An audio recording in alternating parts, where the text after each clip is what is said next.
Hello everyone, welcome back to Maths in His classes. I hope you all are doing well. Now we'll do question number 4 of exercise 4.2. Fourth question में आपको क्या दे रखा है? Numbers 1 to 10 are written on 10 separate slips. One number on one slip, kept in a box and mixed well. इसका मतलब क्या हुआ कि 1 to 10 तक आपके नंबर्स की स्लिप है और वो एक बॉक्स में रखी गई हैं. One number on one slip का मतलब क्या हुआ कि एक स्लिप है उसमें 1 लिखा हुआ है, दूसरी स्लिप में 2 लिखा हुआ है, तीसरी स्लिप में 3 लिखा हुआ है.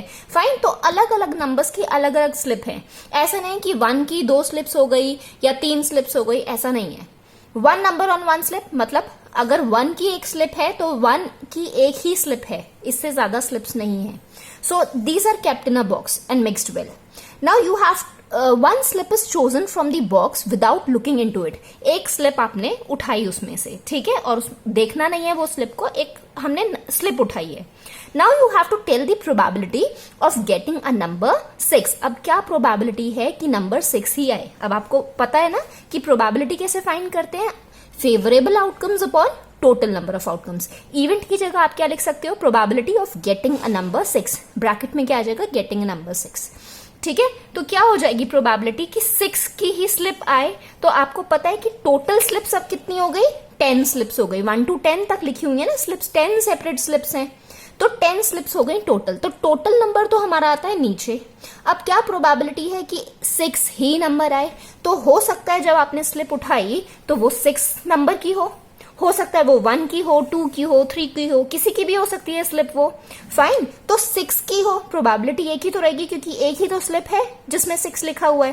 So that will B 1. And do not get confuse. कई बच्चे क्या करते हैं, वहां लिखा हुआ है गेटिंग अ नंबर 6, तो आपने क्या कर दिया? 6/10 कर दिया. नहीं भाई, 6/10 is wrong. Getting a number 6 का मतलब ये हुआ कि you just have 1 slip of 6. ठीक है, तो प्रोबेबिलिटी फेवरेबल आउटकम क्या रहेगा? 1 रहेगा. 1/10. फाइन.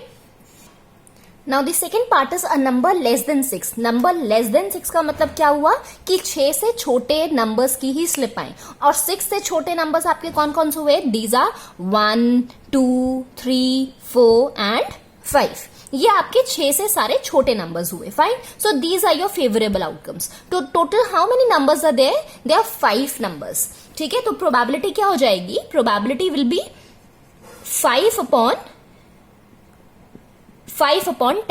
राइट? और कैंसिल आउट करेंगे तो कितना आ जाएगा? It will be 1/2. 5 2s are 10. Fine. Third is a number greater than 6. Greater than 6 का मतलब क्या हो गया कि 6 से बड़े हो, छोटे ना हो. अब फाइन, तो 6 से बड़े कौन कौन से नंबर्स हो गए? कौन कौन से नंबर्स की स्लिप्स हो गई? That will be 7, 8, 9 and 10. So ये टोटल कितने नंबर्स हुए? These are 4 numbers. ठीक है, तो आपकी प्रोबेबिलिटी क्या हो जाएगी? 4/10. So can you cancel this out? Common table क्या हो जाएगा? 2. 4 के टेबल में तो 10 आता नहीं है. सो 2 2s are 4 and 2 5s are 10. So that will be 2/5. Clear? Now you have to find out the probability of getting a 1-digit number. 1 digit का नंबर ये हुआ कि 1 हो सकता है, 2 हो सकता है, 3, 4, 5, 6, 7, 8 and 9. 10 होगा? नहीं होगा. क्यों नहीं होगा? क्योंकि 10 में आपकी 2 डिजिट्स आ रही है, 1s and 10s. फाइन, तो आपकी क्या प्रोबेबिलिटी हो गई? आपकी फेवरेबल आउटकम्स कितने हैं? 9 फेवरेबल आउटकम्स हैं. Okay, so probability will B 9/10. Clear? I hope this question is clear. Now meet you in the next video with question number 5.